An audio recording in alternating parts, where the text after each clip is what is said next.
What up, everyone? It is your boy Murder Mystery with Joey, and we are back at you with another one. And remember, if you haven't, and this is your first time listening in, I would love for you to hit that subscribe button. We are doing this at least once to twice a week, and we are just picking up more steam as we go. So yeah, hit that subscribe and the bell icon to be notified when we do produce more content. All right. Starting off, talking about the Dogman.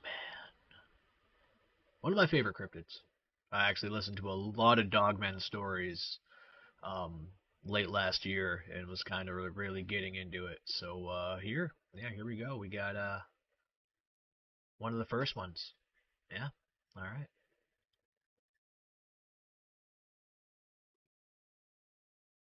Leaves crunched loudly under Jordan's boots as he walked through the thick brush. It was dark. The only things visible were illuminated by a small flashlight he held shakily in his left hand. In the other, he held his pride and joy.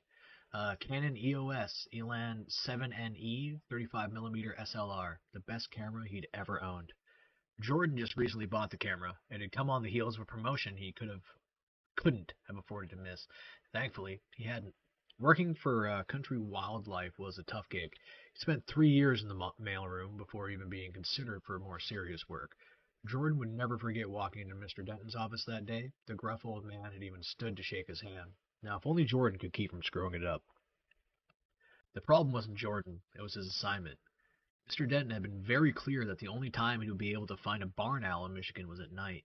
It was rumored there was just one mating pair left in the entire state, and the DNR had yet to find them. Jordan was saddled with the nearly impossible task of finding the birds and taking their picture for the cover of next month's Country Wildlife, or CWWL, as most people at the office called it. That was all fine and great too, except the owls were night creatures, and though Jordan knew he was too old for it, he was still afraid of the dark. It wasn't just the fact that darkness masked what was out there, it was that sometimes Jordan could swear it was a living, breathing thing lurking all around him, swallowing things whole. But he knew better than that. Of course, the darkness was only an absence of light. He supposed it probably sprang from a frightening experience as a child, except that he couldn't think of what it could be. Jordan remembered a relatively normal childhood, weekends spent hanging out with friends, riding bikes through the neighborhood, and avoiding parents. His family was supportive without being overwhelming. For the most part, Jordan figured he had it pretty well. Not that it'll stay that way, a voice inside him whispered, and he shook the thought from his head, then steadied his trembling light. Breathing slowly, Jordan reminded himself that it wasn't that bad. Everything would be perfect once he got that perfect picture. That was all he needed. But now that he thought of it, it was strange that his dark room didn't bother him. But in there, not only was it red instead of black, but the shadows didn't seem to stretch out at him, reaching for him. In his dark room, Jordan could be alone, in silence and peace. He could work on his photos without having to worry that an editor would spot his work over his shoulder and have him change the coloring or tweak the exposure. And he worked on what he liked in that room, and it was his palace. A branch snapped off to his right. Instinctively, he dropped to a knee and lowered his light, bathing himself in darkness. He had to be careful. He was, after all, in northern Michigan. Jordan had done his research and found that it was possible for him to run into a bear, wolf, coyote, occasional mountain lion, or, if you believe the rumors, Dogman. But Jordan was not the superstitious type. He knew better than to believe in overexposed pictures, shaky handwork, and terrible lighting. Any of the pictures he had seen on the internet could have easily been staged, in his opinion. He listened intently to the sounds of the forest around him. A squirrel chattered, giving away his position in the bushes. Crickets chirped melodically, and far away coyotes zipped and howled, echoing through the seemingly empty woods. Jordan didn't hear anything else. Could have been a dead tree branch falling into the forest floor. No big deal, right? Though something told him that wasn't necessarily the case. And he wasn't sure why, but the feeling was strong, maybe like a gut instinct or something. Staying crouched, he waited and waited. When finally, Jordan felt confident that whatever may have been there would have left, he slowly stood up, shining his light all around. There was nothing remarkable or out of place. He could see no beast or man. Everything was all right. Right? And why did he feel this deep sense of dread?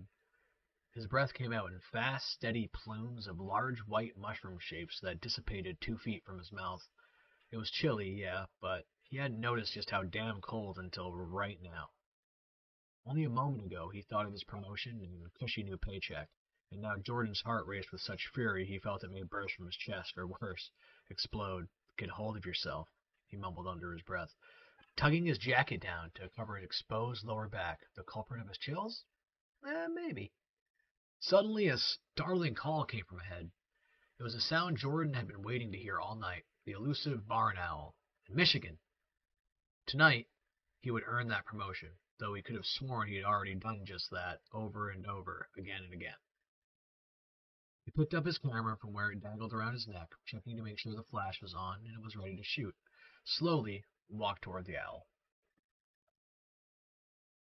Excitement prickled up and down his neck. Jordan was surprised to find this. Never before had he snuck up on something in the dark, and he found it exhilarating. For once, he wasn't entirely afraid of the dark. Jordan half welcomed it as his own camouflage, though the other half of him remained fearful for what might come at him from the dark. Nonetheless, he clicked off the small flashlight, thrusting himself into complete darkness. Jordan slowly crept toward the hooting. This was it. He was nearly certain that he would get his shot and prove to his boss that giving him the promotion had been the right thing. Finally, he was standing beneath the tree that the call came from. It was so dark he had no idea where the owl could be sitting in the tree. Jordan would have to just start snapping pictures and hope he could get a good one before the bird decided to take flight. He lifted his camera, listening intently. "Hoo! Hoo! Hoo!" the bird called. It sounded like it was coming from about 15 feet up and off to his left. Jordan raised his camera to his face, and though it was futile because he couldn't see a damn thing, he steadied himself, then began snapping photos. The first flash was extremely bright and nearly blinding. He clicked repeatedly, excited. There was the owl. Jordan could see it in the steady flash. It looked like the right one, if he remembered right. But where was its mate? If he had to guess, Jordan would say it was out hunting while the other watched over its nest. However, something didn't quite feel right, and he couldn't put his finger on it.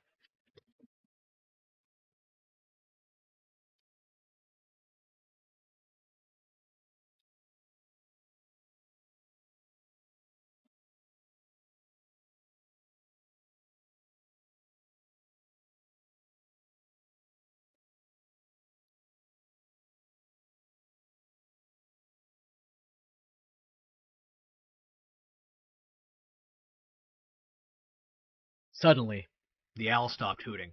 The forest seemed to fall silent around Jordan. It was more than eerie. It was unnerving, as if all the creatures in the woods knew something. Something terrible. The worst part was that Jordan wasn't privy to this information. He stood perfectly still, half not wanting to scare his subject away, and half afraid that there was really something out there. Jordan's lungs screamed for air, and he realized that he'd been holding his breath in his mouth with trepidation. Gently, he drew a breath through his nose, still not wanting to draw attention to himself. His body wanted more air, but he denied it, knowing that if he missed getting that perfect picture, it could be the end of his career. That was not something Jordan was willing to live with. A shuffling the leaves came from Jordan's right. Something was getting close to him. Keeping his breath low, he turned slowly, not wanting to alert whatever was out there to his presence. Footsteps became discernible as the sound neared. Only 2 footsteps at a time, though. Suddenly, Jordan was afraid, confused, and anxiously excited all at the same time. He could no longer control his breath. It came in quick, rapid puffs. Was there something out here? There had to be. Animals don't walk on 2 feet. But who could it be? Jordan's fearful mind flashed back to a movie he'd seen about cannibalistic mutant people who lived deep in the forest. Wrong turn? But that was unlikely, and he knew it. Maybe it was a hunter in search of an animal that got away. Who hunted at night, though? Weren't you only supposed to do during the day? Or worst of all, could it be that Mr. Denton hadn't really had the faith in Jordan that he claimed, and the gruff old man had sent another photographer to capture an image of the elusive birds? His mind wanders, goes into a little bit of despair. Anger bubbled up after that, and if Mr. Denton did not believe in his abilities, then why would he have given Jordan the promotion? That old coot don't know anything about photography. Jordan could swear that Mr. Denton thought photographers had one of the easiest jobs in the world. He had no idea how hard it was to get that perfect shot. Everything had to be just right for a picture to work, from lighting to positioning, exposure, and beyond. There was so much that went into it. Cool it, Jordan, he told himself. Trying to control his anger, he took a deep, slow breath. So as far as he knew, everything was fine. Sure, there was someone else here, but it was unlikely the person was here to upend his career or eat him alive. When finally he was able to calm himself, Jordan realized that the footsteps had stopped. He felt more assured of himself and decided to call out to whoever it was. Hello? He called out gently, still careful not to scare his owl away. There was no answer. Anyone there? More silence. He shifted his weight nervously, and he knew he had heard the footsteps. He hadn't heard them retreat, so whoever it was still lurking around. If someone's there, please answer me. A low growl came in response.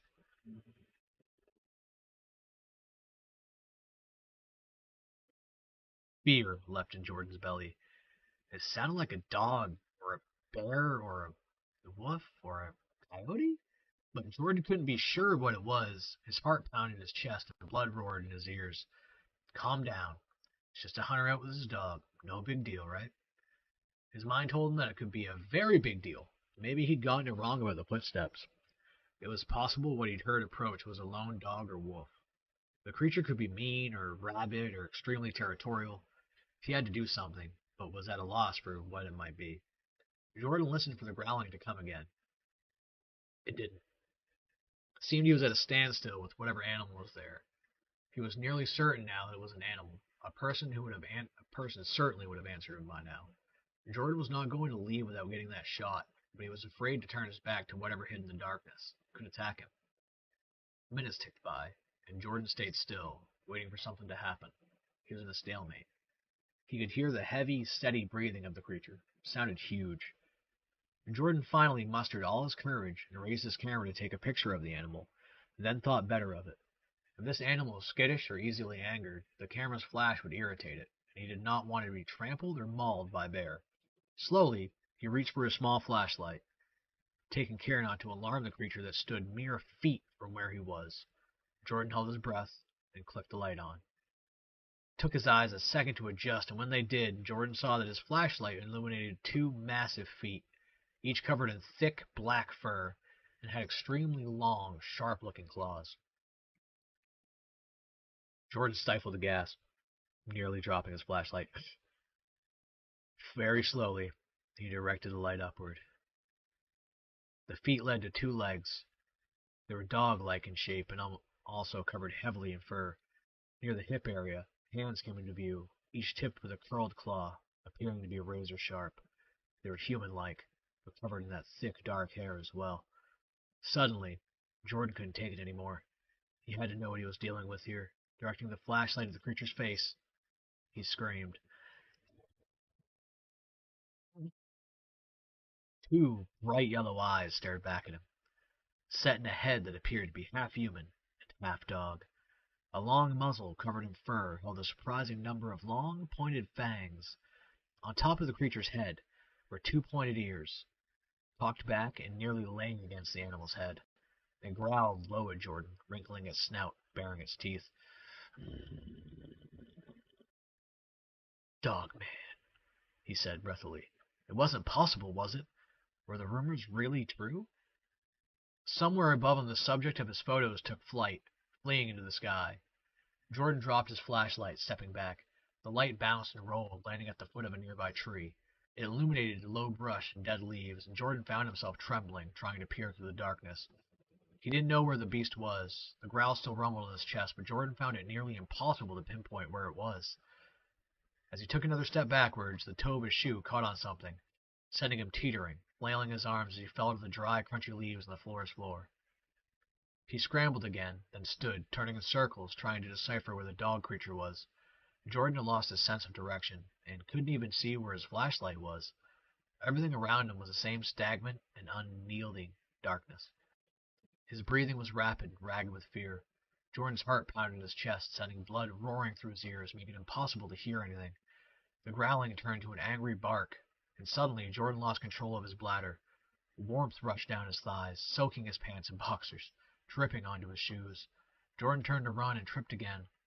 He found himself sprawled out on the leaves once again, in his own pee. Suddenly, it felt like the creature was on top of him, as he heard heavy footsteps veering to his right.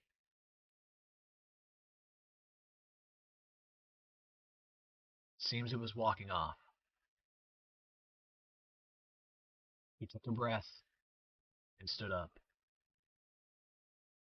He looked all around in the forest and noticed that the scent that he had smelled was gone.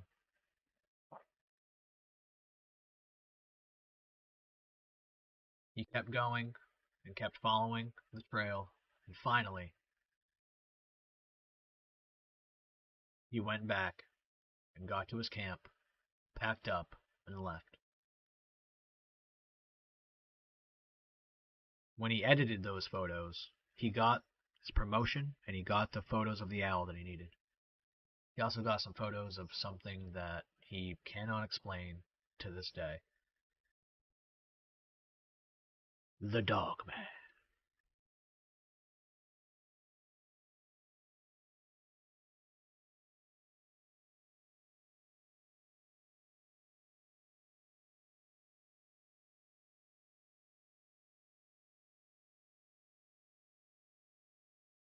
I'm a search and rescue officer for the U.S. Forest Service. I have some stories to tell. I have a pretty good track record for finding missing people. Most of the time, they just wander off the path or slip down a small cliff, and they can't find their way back. The majority of them have heard the old stay where you are thing, and they don't wander far. But I've had two cases where that didn't happen. Both bother me a lot, and I use them as motivation to search even harder on the missing persons cases I get called on. The first was a little boy who was out berry picking with his parents. He and his sister were together, and both of them went missing around the same time. Their parents lost sight of them for a few seconds, and in that time both the kids apparently wandered off. When their parents couldn't find them, they called us, and we came out to search for the area. We found the daughter pretty quickly, and when we asked where her brother was, she told us that he'd been taken away by the bear man. She said he gave her berries and told her to stay quiet, that he wanted to play with her brother for a while. The last she saw of her brother, he was riding on the shoulders of the bear man and seemed calm. Of course, our first thought was abduction, but we never found a trace of another human being in that area.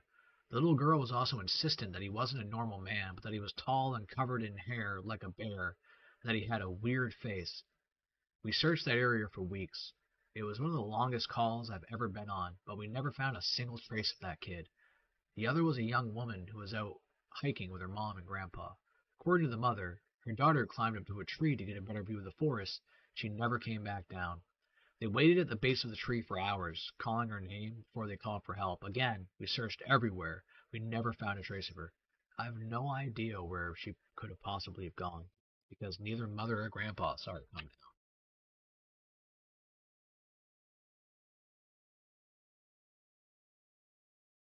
I was teamed up with another SAR officer because we'd received reports of bears in the area. We were looking for a guy who hadn't come home from a climbing trip when he was supposed to, and we ended up having to do some serious climbing to get to where we figured he'd be. We found him trapped in a small crevice with a broken leg. It was not pleasant. He'd been there for almost 2 days, and his leg was very obviously infected. We were able to get him into a chopper, and I heard from one of the EMTs that the guy was absolutely inconsolable. He kept talking about how he'd been doing fine, and when he got to the top, a man had been there. He said the guy had no climbing equipment, and he was wearing a parka and ski pants. He walked up to the guy, and when the guy turned around, he said he had no face. It was just blank. He freaked out and ended up trying to get off the mountain too fast, which is why he'd fallen. He said he could hear the guy all night, climbing down the mountain and letting out these horrible muffled screams. That story bothered the hell out of me. Glad I wasn't there to hear it. One of the scariest things I've ever had happen to me involved the search for a young woman who had gotten separated from her hiking group. We were out late at night because the dogs had picked up her scent. When we found her, she was curled up under a large, rotted log. She was missing her shoes and pack, and she was clearly in shock. She didn't have any injuries, and we were able to get her to walk with us back to base ops. Along the way, she kept looking behind us and asking us why that big man with black eyes was following us. We couldn't see anyone, so we just wrote it off as some weird symptom of shock. But the closer we got to base, the more agitated this woman got. She kept asking me to tell him to stop making faces at her. At one point, she stopped and turned around and started yelling into the forest, saying that she wanted him to leave her alone. She wasn't going to go with him, she said, and she wouldn't give us to him. We finally got to keep her moving, but we started hearing these weird noises coming from all around us. It was almost like coughing, but more rhythmic and deeper. It was almost insect-like. I don't really know how else to describe it. When we were within sight of the base ops, the woman turns to me. Her eyes are about as wide as I can imagine a human could open them. She touches my shoulder and says, "He says to tell you to speed up. He doesn't like looking at the scar on your neck."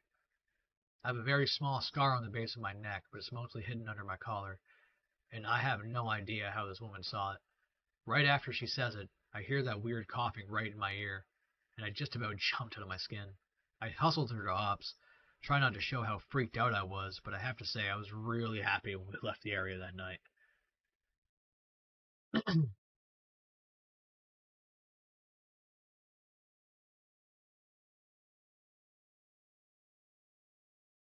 A few years back, with a large group of scouts in Butano, SP, we were hiking some godforsaken dense forest trail in the wet California winter rains. The first night, the raccoons rolled a bunch of our bear containers down a gully into a creek.